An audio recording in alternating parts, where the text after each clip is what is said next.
My name is Fiona Anderson, and I'm about to tell you how I turned the worst day of my life into my greatest victory. Imagine discovering your fiancé in bed with your younger sister 3 months before your wedding. Now imagine getting a wedding invitation from them with a note saying, "Come see what true love looks like." Most people would skip the wedding or show up crying. I did neither. I showed up in a stunning white dress with a secret that would destroy their perfect day and change our lives forever. The look on my sister's face when she realized she just lost $8 million. Priceless. But I'm getting ahead of myself. If you haven't subscribed to the channel yet, don't forget to hit subscribe, smash like button, and tell us in the comments where you're tuning in from. There was laughter inside. Not just any laughter. High-pitched, breathless, intimate. My chest tightened. Michael wasn't supposed to be home tonight. He had told me he'd be working late at the startup office downtown. I pushed the door open quietly, my stomach curling into knots. The apartment we shared was dim, except for a sharp rectangle of light spilling from the bedroom. The hall carpet muffled my footsteps as I set the bag down on the counter. I stood still, listening. Another laugh, followed by Michael's low voice, came from behind that door. Something inside me already knew, but denial is stubborn.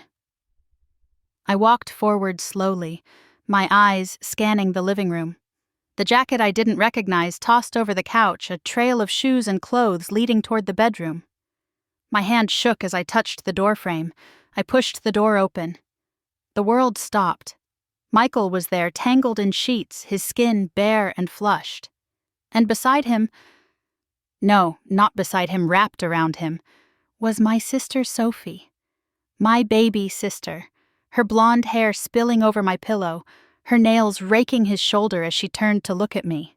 For one split second, she feigned surprise, pulling the blanket to her chest, her lips parting in mock shame. Then she smirked, a crooked, satisfied curl of her mouth that made my blood run cold. Michael froze, his face draining of color. "Claire," he stammered, scrambling upright. "I can explain. I didn't move. I couldn't." The image seared itself into me, the man I had planned a future with, the sister I had trusted more than anyone together, in the bed I had paid for under the sheets we'd received as an engagement gift. Sophie laughed softly, a cruel little sound. She didn't bother to cover herself again. Michael began, his voice breaking. "You don't understand. She gives me things you never could. She makes me feel alive. Alive." The word cut sharper than any blade. My throat tightened, but no tears came. I wanted to scream, to throw something, to tear the whole apartment apart.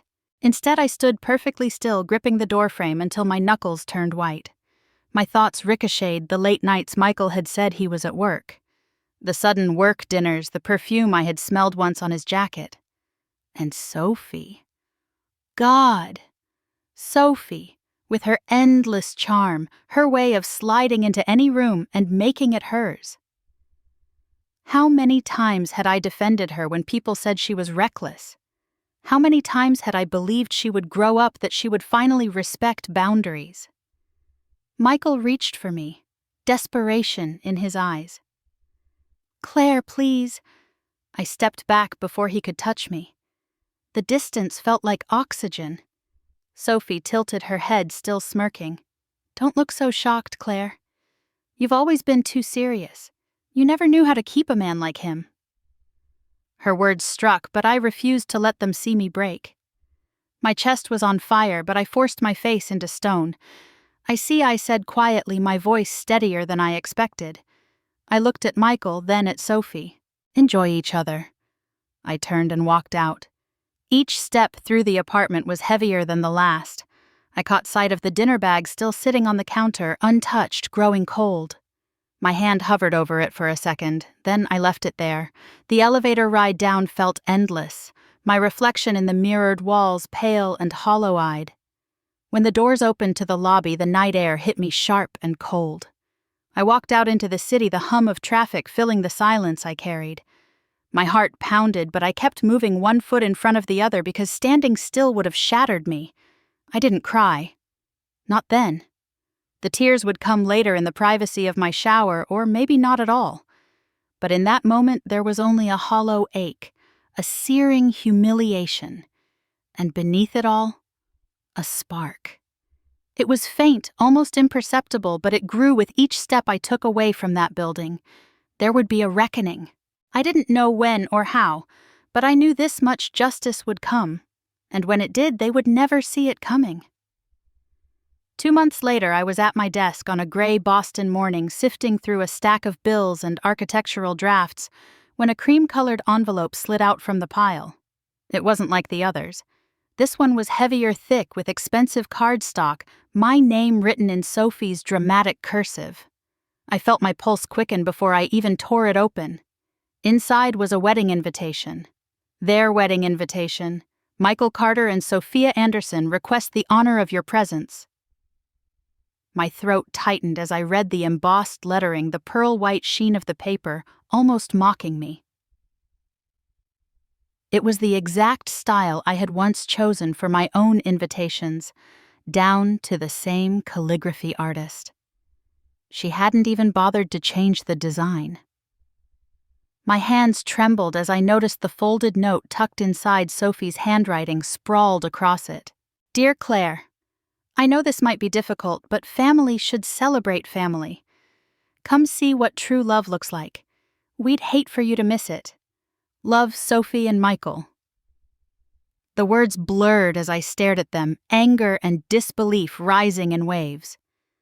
Not only had she stolen him, but she wanted me there like some sideshow exhibit, proof of her triumph. I dropped the card onto the desk and pushed back in my chair, pacing the apartment. My mind ran circles. Every part of me screamed to rip it to shreds, to toss it in the trash and pretend it never arrived. But beneath the rage was something else, a challenge. She wanted me humiliated, sitting in the pews while she paraded him down the aisle. I grabbed my phone and dialed Rachel. She picked up on the second ring. Claire. What's wrong? Her voice cracked the dam. You won't believe what just came in the mail. I read the note aloud, my voice shaking with fury. There was silence on the other end. Then, Rachel's sharp intake of breath. Don't go. That's exactly what she wants. To rub it in your face. I know, I whispered, gripping the edge of my desk. Claire, listen to me. She doesn't deserve another second of your time. Let them wallow in their own mess. Showing up would give them exactly what they want. I closed my eyes, the weight of the decision pressing down on me. But even as Rachel spoke, I felt the defiance burning inside me. No, I said finally, my voice steadier than I felt. I'm going, but not as her victim. Rachel groaned. Claire! Not as her victim, I repeated, cutting her off. If she thinks she's going to humiliate me, she has no idea who she's dealing with. I could hear Rachel exhale on the other end, a mixture of exasperation and worry. Just promise me you'll be careful. Promise me you won't let her drag you down. I promise, I said, though I wasn't sure either of us believed it. After we hung up, I wandered into my bedroom. The closet door creaked open, revealing the garment bag I hadn't been able to touch since that night. My wedding dress. A white Versace gown, sleek, elegant, shimmering faintly in the low light. I unzipped the bag, slowly running my hand over the fabric. I had bought it for the day Michael and I were supposed to stand before God, before our families, and pledge forever. Now it would serve another purpose entirely. I imagined the look on Sophie's face when I walked into her wedding in the same shade of white she thought belonged only to her. I imagined Michael's expression, the shock, the panic. The thought didn't heal the wound, but it hardened something inside me. I didn't know yet what I would do or how exactly I would carry it out, but I knew this: I would not sit quietly in the back row swallowing my humiliation. If Sophie wanted me there, then I would give her a performance she would never forget. The dress gleamed in my hands, heavy with meaning. I hung it carefully on the back of the closet door and stepped back, staring at it for a long time. This isn't over, I whispered. And for the first time in weeks, I felt a strange calm settle over me. Not peace, not forgiveness, but the kind of calm that comes when you stop running from the storm and decide to walk straight into it. I used to tell myself that Sophie had always been the favorite, but the truth was sharper than that. She was the only one my parents ever seemed to see. When I turned 16, I remember standing in the driveway of our old colonial house in Newton. The air smelled like cut grass, and the whole family was gathered, cousins and aunts, sipping lemonade in the sun. I wore a sundress I had saved for with my babysitting money, thinking it might make me look a little older, a little more like the young woman I wanted them to notice. Dad jingled a set of keys in his hand and called Sophie forward. The shriek that tore out of her throat when she saw the gleaming white BMW convertible with the red bow on top echoed down the street. Everyone clapped, cameras flashing, relatives snapping photos. I stood just a few feet away trying to smile, my heart pounding with something I didn't have words for yet. Dad kissed Sophie on the forehead. "You've earned this.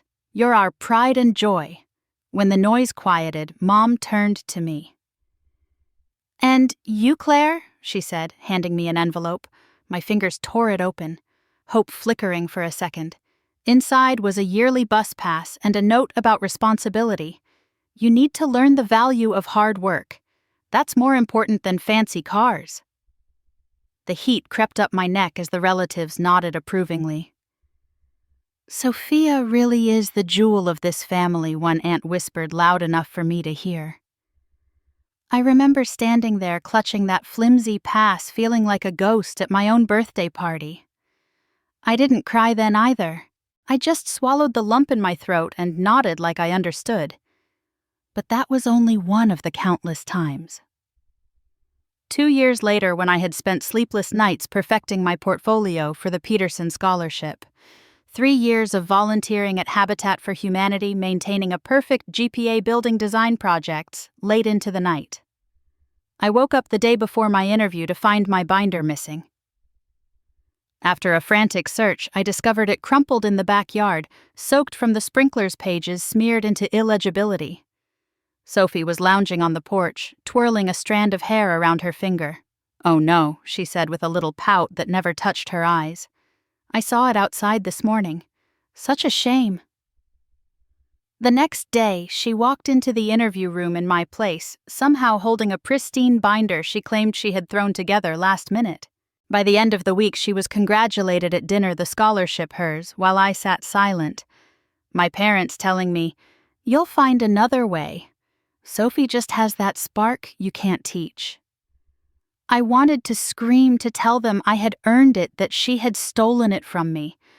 But instead I bit my tongue, nodded, and cleared the plates from the table like the obedient daughter they expected me to be. I kept doing that for years, silencing myself, smoothing over the edges of Sophie's chaos, carrying the weight of being the responsible one while she lit up every room with charm and reckless abandon. Teachers, friends, even strangers were drawn to her.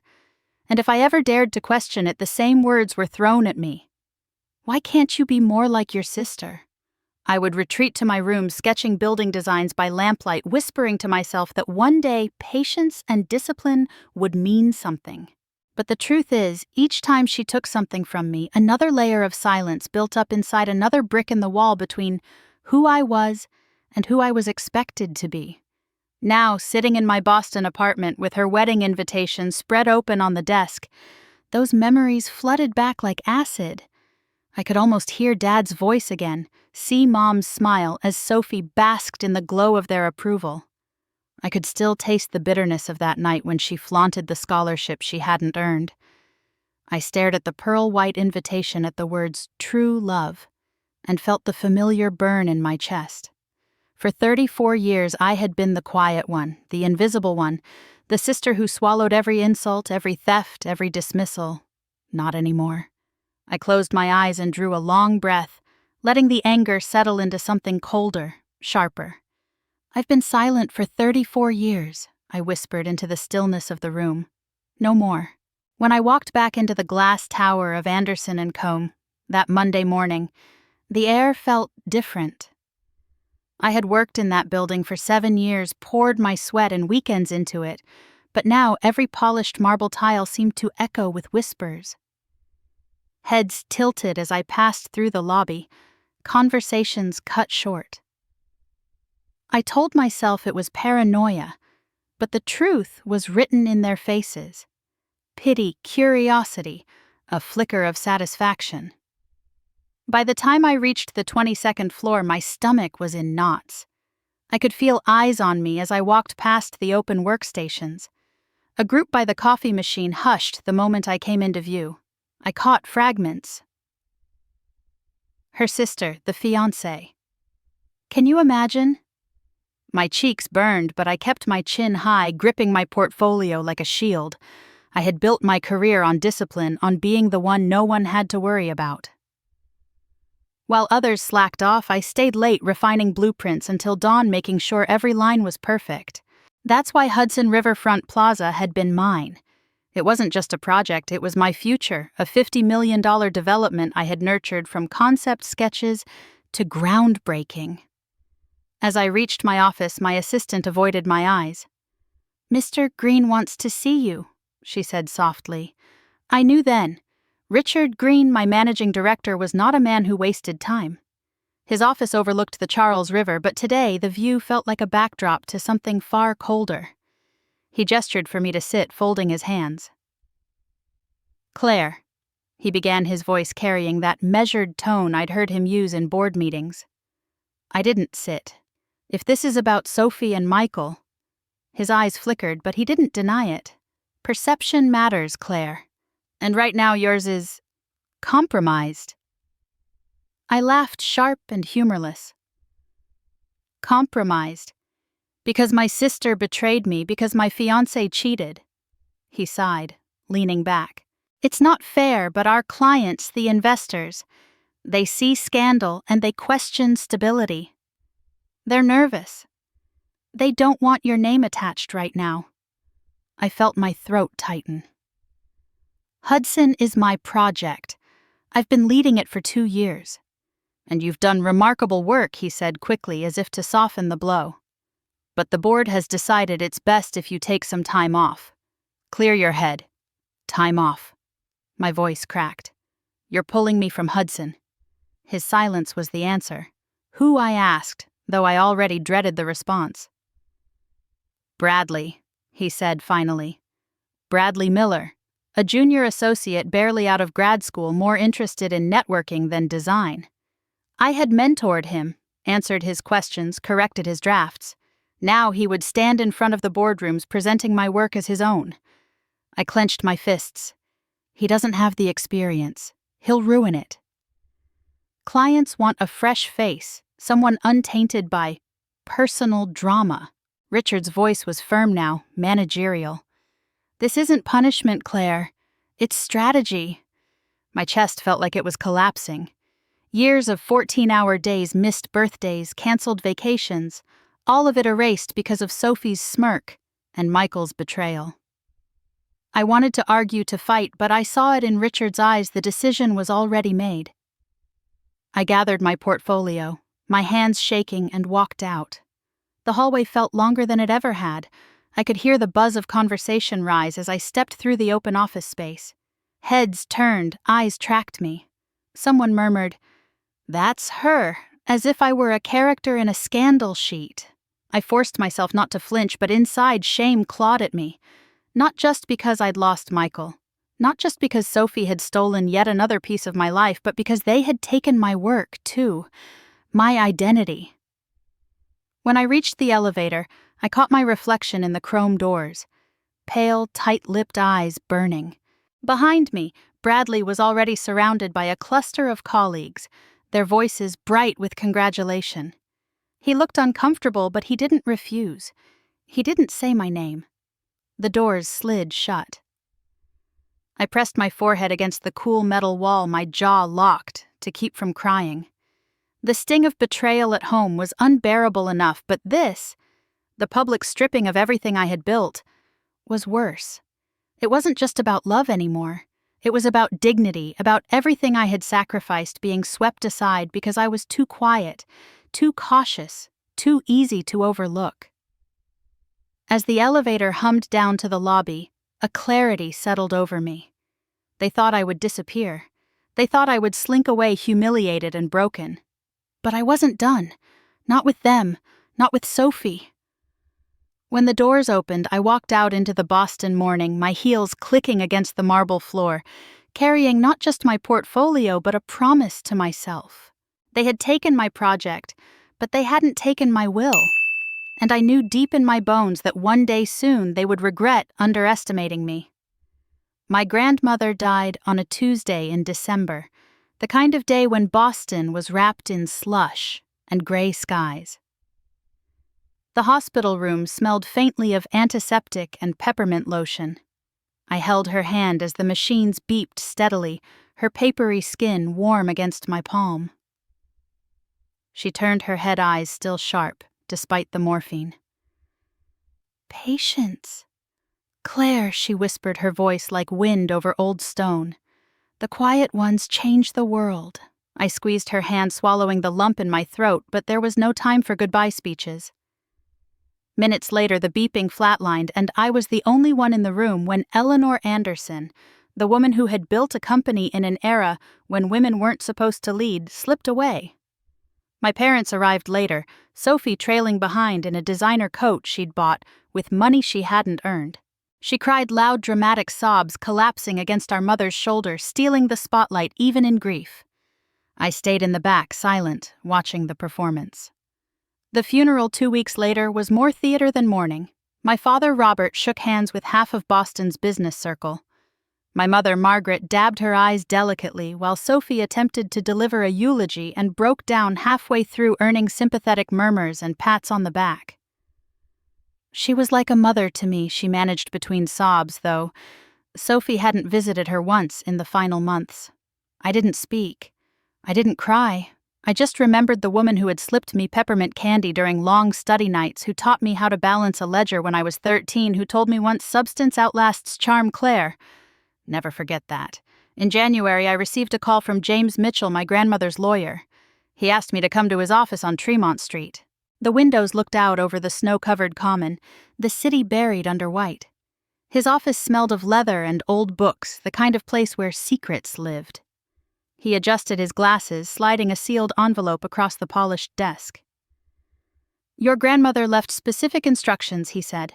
"Her will cannot be opened until 6 months after her death. That would be June 15th, 2024. I frowned. 6 months. Why, she said you would understand when the time was right. I brushed my fingers over the envelope. It felt heavy more than paper should. "Can you at least tell me what's inside?" He hesitated, then leaned back. "I can tell you this much: your grandmother was strategic. She knew your family, their tendencies, their weaknesses. The estate, Anderson & Co. Properties patents, it's valued at approximately $9 million. $9 million? The number slammed into me. For a moment I couldn't breathe. James continued. "But there are conditions, very strict ones. The heir must be unmarried or married to someone financially stable, approved by the board. No criminal history, no debts over $50,000, no history of infidelity with an engaged or married person. The morality clause is ironclad." I blinked, letting it sink in. "So Sophie would disqualify herself instantly," James said with the ghost of a smile. "Your grandmother anticipated her behavior." My heart raced. "And Michael." He opened a folder, sliding a few documents toward me. Credit reports, bank statements, $250,000 in gambling debt, multiple credit cards opened under other names, yours included. Fraud charges could be filed tomorrow if you wish. I stared at the pages, my stomach twisting. All those months of doubt, the odd charges I couldn't explain.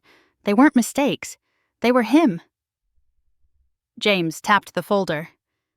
"Eleanor left instructions for me to hold all of this until the wedding. She suspected what was coming. She wanted to give you leverage to protect both you and the company." I sank back into the chair, the leather cool against my skin. My grandmother had seen it all, planned for it, even beyond the grave. James folded his hands. "Claire, she trusted you. She told me you were the only one with both strength and kindness. This," he gestured to the envelope, the folder, "this is your chance to reclaim everything that was stolen." I swallowed hard. The thought of $9 million of owning the company my grandmother built was overwhelming. But it wasn't just about the money. It was about vindication, about finally being seen for what I had always been. Not the shadow behind Sophie's spotlight, but the one with substance, patience, and resolve. James reached into a drawer and pulled out a small wooden box, dark walnut, polished to a sheen. He placed it gently in front of me. This holds the original documents. Authenticated, notarized beyond dispute. Keep it safe until the day arrives. I laid my hand on the box, the wood cool and solid beneath my palm. A strange current ran through me like the passing of a torch. For years, I had carried silence like a burden, but here in this quiet office with the snow falling outside, I felt something else. Power. My grandmother believed in me. I whispered more to myself than to James. He nodded. She did, and she was rarely wrong. I left the office with the box tucked under my arm, the city lights glinting off the snow as dusk settled over Boston. For the first time in months, my steps felt sure. Whatever came next. Sophie, Michael, even my parents.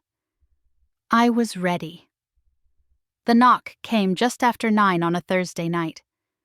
I had been sitting at my kitchen table sipping tea and staring at the unopened wooden box James had given me when the sharp rapping jolted me upright.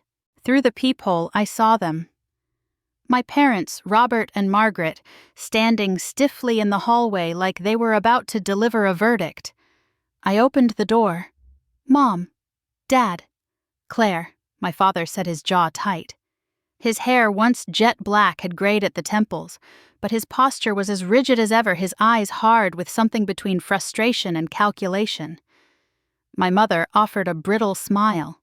She wore her Chanel suit like armor, her pearls gleaming under the hallway light. "May we come in?" I stepped aside reluctantly. They entered as if they owned the place, glancing around at the exposed brick walls, the neat stack of blueprints on my desk. My apartment felt suddenly small with their presence. "Let's not waste time." Dad began, his voice clipped. "Your sister's wedding is in 2 weeks. You will attend." The words were a command, not a request. I crossed my arms. "You expect me to sit through a ceremony where Sophie marries the man who was supposed to be my husband?" Dad's eyes narrowed. "This isn't about your feelings. It's about family. About dignity. Do you think people won't notice if you're absent?" The Anderson name will be dragged through the mud. My chest tightened. Dragged through the mud. "I'm the one who was betrayed. Stop being dramatic," he snapped. "You've always taken things too personally." I laughed bitterly. "Finding your sister in bed with your fiancé isn't personal." Mom stepped forward, then, her voice smoother, but no less cutting. "Claire, darling, listen. Sometimes we have to make sacrifices for the greater good. Your presence at the wedding will show unity. Investors will see stability. Investors." I repeated the word sour in my mouth. "This is about money, about the company," she corrected quickly. "Anderson and Company is hanging by a thread. The Thompsons will be there. Michael's family. They could bring in new contracts. We cannot afford scandal." My hands curled into fists at my sides. "So, my pain is expendable as long as the company looks polished." Mom's eyes darted toward her purse. "We're not asking you to pretend for free." She pulled out a checkbook, her manicured nails clicking against the pen. Within seconds, she slid a slip of paper across my table. $10,000, written in her looping script. "This should make things easier," she said softly. "For your silence, for your cooperation. This is for the family." The sight of it made my stomach turn. I picked up the check, staring at the ink, then set it back down deliberately.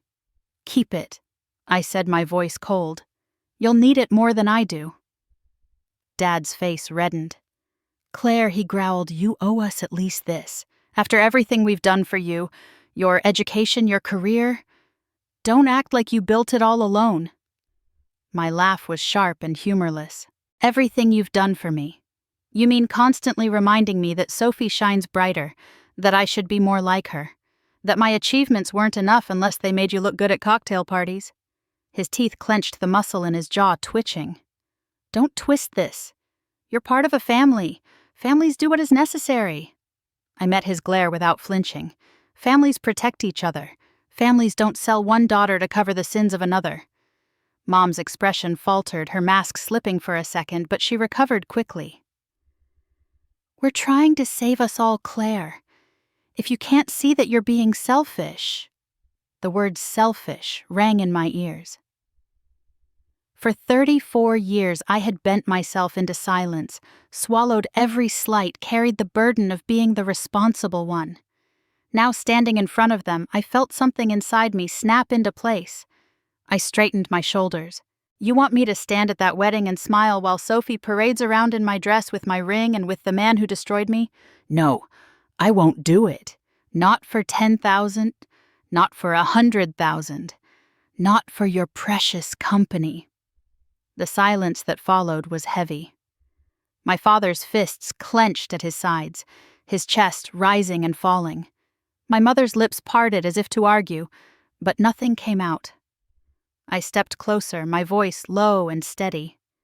You think I owe you, but one day soon you'll realize it's you who owe me. And when that day comes, it won't be my forgiveness you'll be asking for. It'll be my mercy. The words hung in the air like smoke. Dad opened his mouth, but I held up a hand. Enough! You've made your position clear. Now leave. They exchanged a glance, something uneasy passing between them. Mom tucked the check back into her purse, her hand trembling slightly. Dad gave a curt nod, his eyes still blazing, and together they moved toward the door. I didn't follow. I stood in the center of my living room, arms crossed, listening as the door clicked shut behind them. The apartment was silent again, but it was a different kind of silence, thick, charged, alive with the echo of what had just been said. I sank into a chair, my pulse still racing, and stared at the wooden box resting on the table. For the first time, I felt not just the weight of it, but the strength. They had tried to buy me off, to guilt me, to shame me into submission. But that era was over, and I knew as clearly as I knew my own name that the day would come when they would have no choice but to face me on my terms. St. Matthew's Cathedral loomed against the Boston skyline, its spires catching the pale spring sunlight. My heels clicked against the stone steps as I climbed the hem of my white Versace gown, brushing the burgundy carpet that stretched inside like a runway. The heavy oak doors opened, and in an instant 200 heads swiveled in unison. Gasps rippled through the pews. I felt the collective intake of breath, the whispers spilling like water down the aisles. Is that Claire? She wore white. The nerve. Eyes narrowed, some filled with pity, others with disgust. A few guests fumbled for their phones' cameras raised to capture the scandal. I kept my chin high, every step measured, deliberate, like I was gliding down an aisle meant for me and no one else. The stained glass windows cast fractured beams of color across my dress, pearls catching the light as though they were lit from within. I could almost hear Sophie's sharp inhale from the altar even before I looked up. And there she was, radiant, smug, standing in ivory silk and lace, her bouquet trembling just slightly in her grip. Michael stood beside her, the same charcoal tuxedo he and I had picked out a year ago. His face drained of color when our eyes met. The wedding coordinator, flustered, rushed halfway down the aisle. "Miss Anderson, you—" "My invitation said 2 o'clock," I interrupted, holding up the thick cardstock like a shield. "I'm right on time." A murmur of disbelief spread. I slid gracefully into a pew near the back, crossing my legs, folding my hands in my lap. My heartbeat was steady, unnervingly calm, though my blood surged hot beneath my skin. From the front row, my mother twisted in her seat, her lips parted in horror. My father's jaw clenched so tightly I could see the muscles twitch even from 20 feet away. But it was Sophie's eyes that burned into me, a mix of fury and panic. She leaned into Michael, her lips moving quickly, her body taut with anger. Let her wonder, let her squirm. The organ music swelled, desperate to restore dignity to the spectacle. Guests shifted uncomfortably, glancing between the altar and me like they couldn't decide whether to focus on the bride or the ghost she had tried to bury. Father Brennan cleared his throat, adjusting his glasses as he prepared to begin. But before he could, my mother rose from her seat, a proud smile plastered onto her face. She turned slightly, her voice carrying across the cathedral smooth and deliberate, as if she had rehearsed it 100 times. Today we celebrate not just a wedding but a union destined from the start. Sophia and Michael were meant to find each other. They were born to be together. And I can say without hesitation she is more deserving of this man than anyone else could ever be. A wave of polite applause swept through the guests, hesitant at first, then stronger as people followed one another's lead. My father nodded firmly beside her, his approval carved into his stern features. The sound of clapping filled the cathedral, a hollow echo against stone walls. Each clap was a nail hammered into my chest, each smile a knife twisting deeper. I sat, frozen, heat rushing to my face. Every nerve in my body screamed to stand, to shout, to tear the facade apart. My nails dug into the silk of my dress as I forced myself still. The applause faded, leaving a ringing silence in its wake. I stared at the polished wood of the pew in front of me, my reflection faint in its sheen, and drew a long, steady breath. Now, the thought struck like a bell, clear and undeniable. My pulse slowed, a strange calm washing over me as I lifted my eyes to the altar. Sophie stood taller, basking in the moment, certain she had humiliated me once more. But she didn't know what I carried. She didn't know that beneath the pearls and silk was something far heavier than fabric. I straightened in my seat, my lips parting just enough to whisper to myself, unheard beneath the vaulted ceiling. This is the moment. And I knew with bone-deep certainty that everything was about to change. Father Brennan's voice rang out beneath the vaulted ceiling, solemn, and steady. If anyone here knows of a reason why these two should not be joined in holy matrimony, speak now or forever hold your peace. The silence stretched. For a heartbeat, the world held still. Then I rose. The scrape of the pew against stone echoed louder than it should have, and the gasp that followed spread like a ripple through water. 200 pairs of eyes turned toward me, wide and unblinking. A champagne glass slipped from someone's hand, shattering against the marble floor. I object, I said, my voice cutting clean through the murmurs. On legal grounds, the cathedral erupted. Whispers, exclamations, phones raised higher to record. I could see the red glow of cameras catching every second, the moment already leaping into the digital world where it would spread like wildfire. Sophie's face drained of color, her mouth opening in shock, before curving into a furious sneer. "You can't be serious," she hissed across the altar, gripping Michael's arm hard enough to leave marks. Michael looked like he might faint, his eyes darting between me and the priest, his collar suddenly too tight around his neck. My mother stood abruptly from the front row, her voice sharp and panicked. "Claire, sit down this instant." I ignored her. I stepped out from the pew, my heels clicking deliberately on the burgundy carpet. The whispers swelled louder, the guests craning to see, some leaning into the aisle with phones extended. Each step I took up the aisle was a reclamation of power, my dress shimmering in the fractured light pouring through stained glass. I reached into my clutch and drew out the small wooden box, its weight solid in my hand, my grandmother's legacy resting within. Gasps followed me as I stopped just before the altar. My father's face was crimson with rage veins bulging at his temples. Sophie's bouquet trembled in her grip. Michael's breathing was shallow, his eyes darting toward the exit as though calculating escape. I turned toward Father Brennan, holding out the box. "This contains documents that materially affect this union." He faltered, blinking down at me, clearly unprepared for such an interruption. "Miss Anderson, this is highly irregular." Before he could say more, a voice rang out from the 5th row. "Calm, authoritative.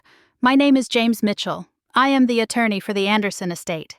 Those documents are authentic, notarized, and legally binding. They must be read immediately." All eyes shifted to him as he rose, gray suit pressed sharp. his presence carrying the weight of authority. The chaos stilled for a moment under his steady tone. Sophie's shriek pierced the hush. "This is ridiculous! She's jealous, she's trying to ruin my wedding." I turned then, facing the sea of guests. Their phones raised their mouths open. My voice carried steady, measured. 6 months ago, our grandmother Eleanor Anderson passed away. What most of you don't know is that she left behind a will with very specific conditions. A collective murmur swept the crowd. My mother sat back down, hard, her knuckles white as she gripped her clutch. My father muttered something under his breath, but his words were drowned in the noise. James stepped closer, gesturing to the priest. "Father, if you would open the box. The timing is deliberate. Today marks exactly 6 months since Mrs. Anderson's passing. These instructions were meant to be revealed now." Father Brennan hesitated then, with trembling hands lifted the latch. The lid opened, revealing thick stacks of papers neatly sealed and stamped. His eyes widened as he skimmed the first page. This says the entire Anderson estate, valued at $9 million, is left to Claire Anderson, conditional upon her marital status and the character of anyone she chooses to marry. The cathedral erupted again. Gasps, shouts, a rising storm of voices.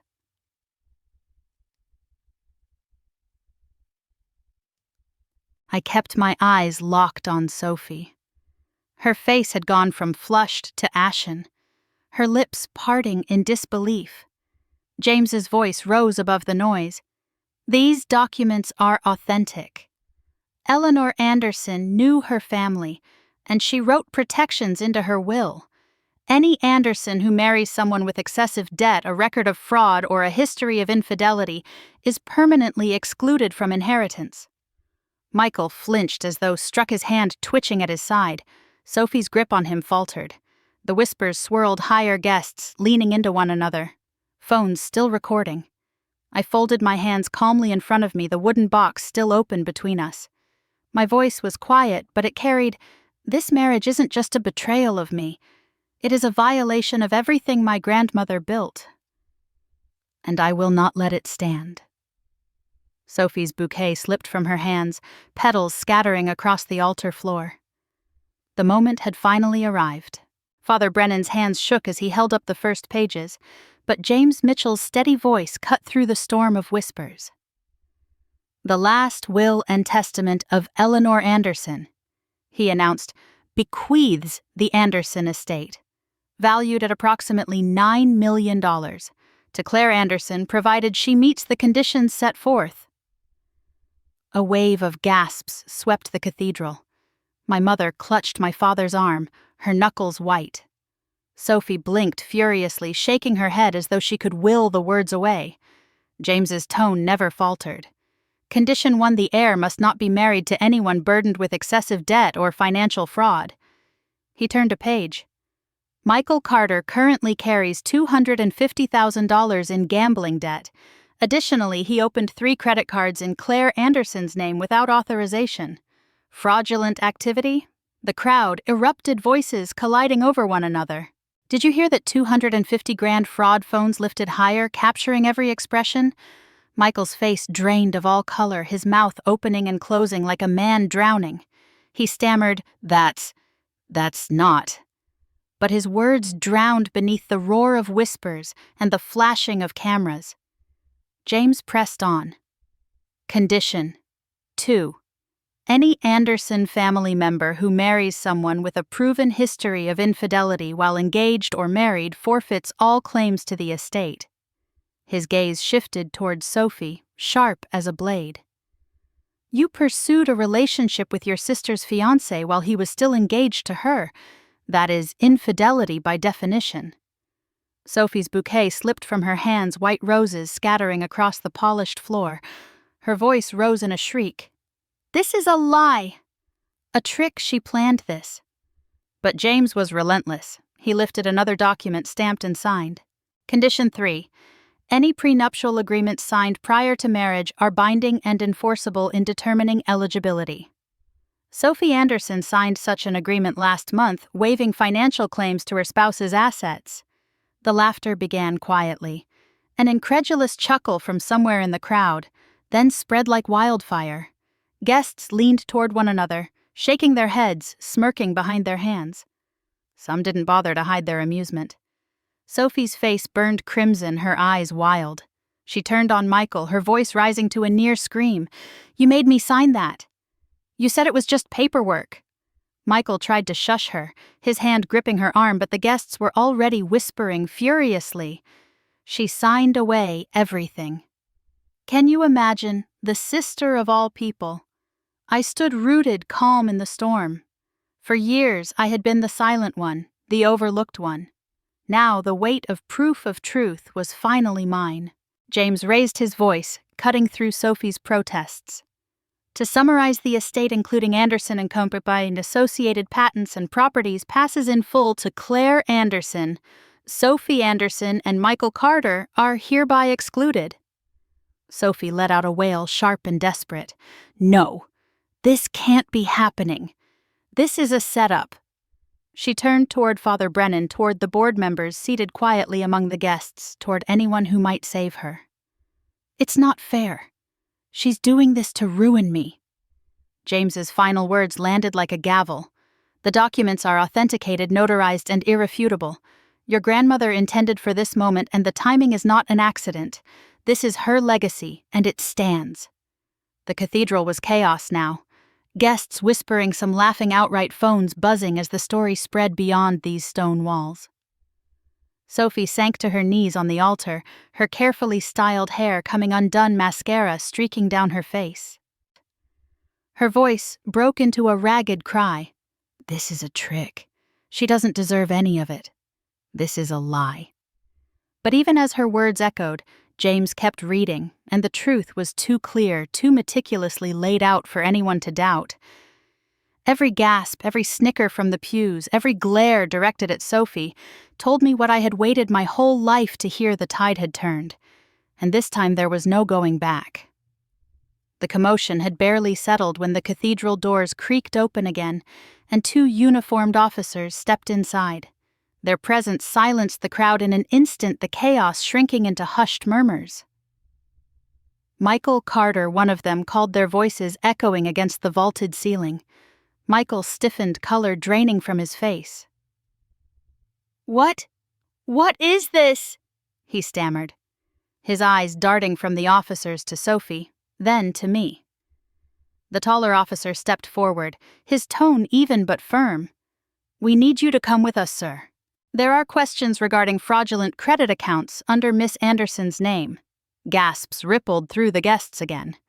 Dozens of phones were lifted higher, the red glow of record buttons multiplying like fireflies. Michael shook his head violently. No, this is insane. Claire set this up. She's lying."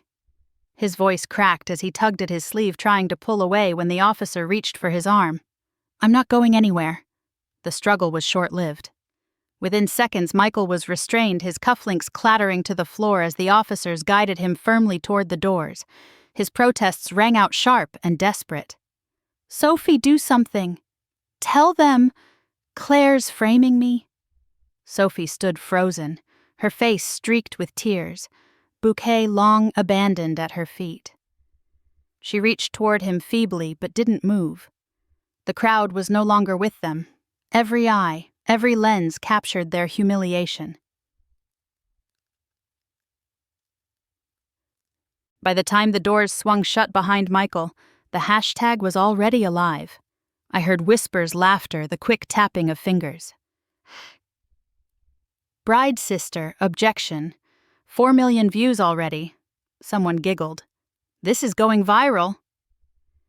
The hum of conversation was broken by a new voice. Firm, authoritative. Robert Anderson, a woman said from the front row, standing with the confidence of someone used to commanding attention. It was Mrs. Chen, one of the board members my grandmother had trusted. "We need to address your conduct as well." My father stiffened. "This is neither the time nor the place." "It is exactly the time, Mrs. Chen interrupted, her voice carrying over the pews. She held up a tablet, documents glowing on the screen. Over the last 3 years, you've authorized 17 withdrawals from company accounts totaling nearly $2 million. Personal mortgage payments, private expenses, unauthorized. The words landed like hammer blows. The crowd erupted again, some in shock, others in outright disbelief. My father's face turned purple, his lips pulling back into a snarl. "You have no authority. You were never the owner," another board member cut in. Mr. Yamamoto, calm and precise, his gaze unwavering. "You managed Anderson and Company under Eleanor's oversight, with her passing control defaults to her designated heir. That heir is Claire." The silence that followed was brutal. My father sputtered, looking from the board to my mother, then to me. My mother's face had gone pale, her perfectly painted mask cracking under the weight of public exposure. "Mrs. Chen's voice was final. "Effective immediately, you are removed from your position. A formal investigation into embezzlement will follow. The cathedral was no longer a wedding. It was a tribunal." My father collapsed back into his seat, his fists trembling against the wood of the pew. "No." My mother leaned toward him, whispering frantically, but even she knew there was no defense. The guests around them shifted uncomfortably, some openly recording, others shaking their heads with pity or scorn. And Sophie, poor furious Sophie, stood abandoned at the altar. Mascara smeared her fairy tale dress, now nothing more than a costume under the harsh glare of truth. She let out a guttural cry, her voice breaking. "This was supposed to be my day. You ruined everything." She stumbled forward, eyes blazing at me. "You always hated me. You planned this. You—" Her words dissolved into sobs. She clawed at the pearls on her necklace until they snapped beads, scattering across the floor like lost promises. Behind her, Michael's absence loomed large, his shadow still clinging to the chaos he had left behind. The crowd was electric with scandal. Some people were laughing, others whispered furiously, phones glued to their hands. The story had already left these walls, spilling into every corner of the internet, unstoppable now. Sophie's cries cut through the noise. "Please, Michael, don't leave me, don't." But he was gone. She turned to me, face-streaked, hands outstretched like claws. "Claire, please don't do this, don't take everything." I met her eyes, calm and unflinching. "You did this to yourself." Her scream tore through the cathedral, raw and broken. My mother was sobbing now, clutching her purse as though money could shield her. My father sat rigid, refusing to look at me. And me? I turned away. My heels clicked against the marble floor, my dress catching the last shards of stained glass light. I didn't look back. Behind me, their empire of lies collapsed in real time, a spectacle for the world to see. The Monday after the wedding disaster, I walked into Anderson & Co. Not as an employee with her head down, but as the new CEO. The board had voted unanimously, and the transition was immediate. For the first time, my name carried authority, not whispers. The lobby that once hummed with pitying stares now quieted into respect. Employees straightened as I passed, not out of fear, but recognition. They had seen what happened. They had seen the truth laid bare. In the weeks that followed, the company shifted. Projects that had been stuck under my father's mismanagement began to breathe again. I called late-night meetings not to bark orders, but to listen. Designers, engineers, project managers. They spoke, and I heard them. I made changes where my father had ignored complaints. Slowly, the culture of Anderson & Co. began to transform. Then came the call I had been waiting for. Richard Brennan of Brennan Industries invited me to his office downtown. The skyline glittered behind him as he extended his hand. "Claire, we've been watching you. What you did took courage, strategy, restraint. Those are qualities we value." A week later, Anderson & Co. signed a $45 million contract to partner on a new development along the Charles River. My team erupted in applause the moment the papers were signed. I felt something I hadn't felt in years. Pride untainted by Sophie's shadow or my father's disapproval. But outside the office, my family was unraveling. Robert stripped of his position, and under investigation for embezzlement aged 10 years in a matter of weeks. I heard he was trying to consult for small firms, but no one wanted the stain of his name near their ledgers. His reputation once his crown jewel was gone. Margaret's pearls and Chanel suits disappeared. I ran into her once months later in a coffee shop downtown. She was wearing a plain blazer, her nails unpolished, her hair pulled into a hasty bun. She was working as a receptionist for a dental office. Her smile still rehearsed but brittle. When she saw me, she hesitated, then looked away. And Sophie, my brilliant, conniving sister, was a ghost of herself. I heard through Rachel that she had taken a job at Starbucks. At first I laughed bitterly at the irony, but when I finally saw her there, apron tied around her waist, face washed clean of the glamour she once wielded, it struck me differently. There was no arrogance left, only exhaustion. She was in therapy, apparently trying to piece herself together. Whether it was real or another performance, I didn't know. Through it all, I kept my distance. For once, their chaos wasn't mine to carry. In the middle of this storm, someone unexpected stepped into my life. Daniel West, a 37-year-old civil engineer I met through a joint project with the city. He was calm in a way that felt foreign to me. Steady, thoughtful, free of the arrogance I had grown used to in men like Michael. We started with coffee meetings, then dinners that stretched long into the night. He didn't ask for pieces of me I wasn't ready to give, didn't flinch when the gossip about my family surfaced. When I finally told him everything, the betrayal, the wedding, the will, he listened quietly, then said, "Your grandmother sounds like she was brilliant, and so are you." For the first time in years, I felt what safety could be. Not silence, not invisibility, safety. One evening, after another long day at the office, I sat in my grandmother's old study. Now my office. Papers spread across the mahogany desk she had once used. The wooden box sat open beside me, the weight of her foresight and love spilling across the table in neat stacks of legal documents. Among them was a letter, her handwriting flowing across the page in steady strokes. I read it again, though I had memorized every word. "My dearest Claire, patience is strength. Do not mistake silence for weakness.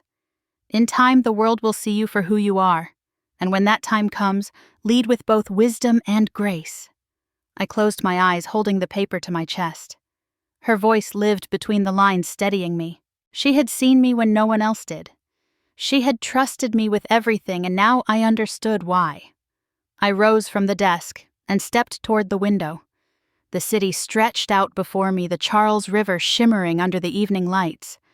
Behind me was chaos, betrayal, ruin. Before me was something entirely new. And as I stood there, letter still warm in my hand, I whispered into the empty room, "Patience is strength." The truth of it settled deep into my bones. 6 months later, the halls of Anderson and Company pulsed with a new kind of energy. The walls that had once echoed with hesitation and whispered scandals now carried laughter, collaboration, and the steady hum of success. Contracts lined my desk, new partnerships with developers in New York, San Francisco, even London. Our staff had grown by 50%, and the company once dangling on the edge of collapse was thriving under a vision no one had believed I could carry. The Brennan Industries project was underway, cranes rising above the Charles River steel beams cutting into the skyline. Walking the site with a hard hat on, I often caught employees stealing quick glances at me, eyes filled not with pity or doubt but with respect. Some even smiled, calling me Ms. Anderson with a note of pride. For years, I had been invisible.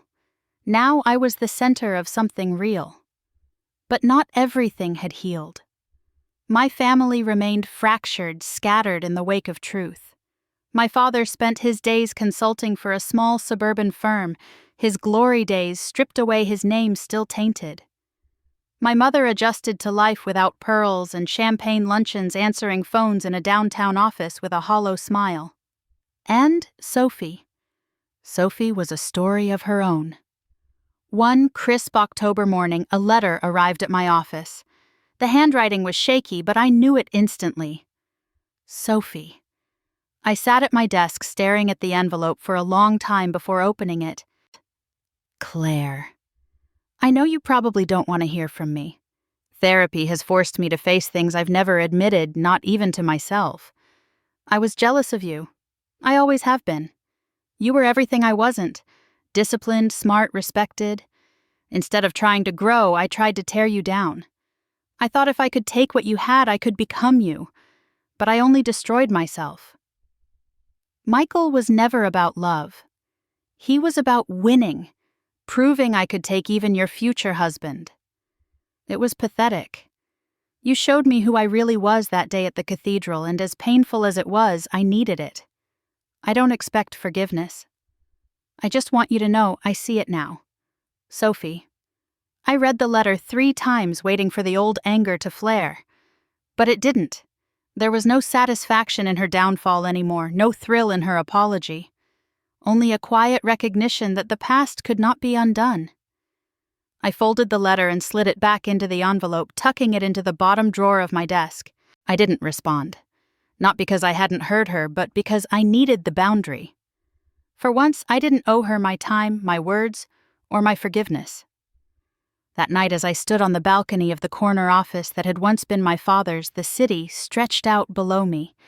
Boston's lights shimmered on the river headlights, crawling like fireflies across the bridges. I thought of the girl I had been. The one holding a bus pass while Sophie drove away in her BMW, the one watching her scholarship disappear in a puddle, the one clutching her chest in disbelief as she found her fiancé in her sister's bed. Justice hadn't come through screaming or breaking through fists or revenge.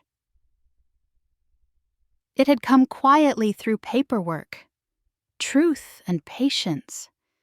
It had come through my grandmother's foresight, through my own refusal to be erased.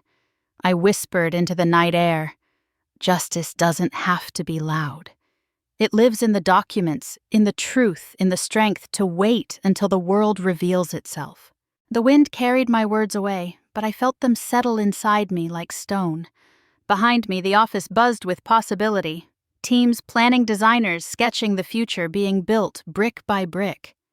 Ahead of me was a horizon I had claimed for myself, no longer overshadowed by Sophie's charm or my parents' neglect. For the first time, I was exactly where I belonged. If this story has touched you, share it. Justice isn't always noisy or dramatic. It can be quiet, sharp, and undeniable. Sometimes the best revenge is not revenge at all, but living fully, building stronger, and letting the truth do the work. Stay, listen, and remember, a life lived in truth is the sharpest victory of all.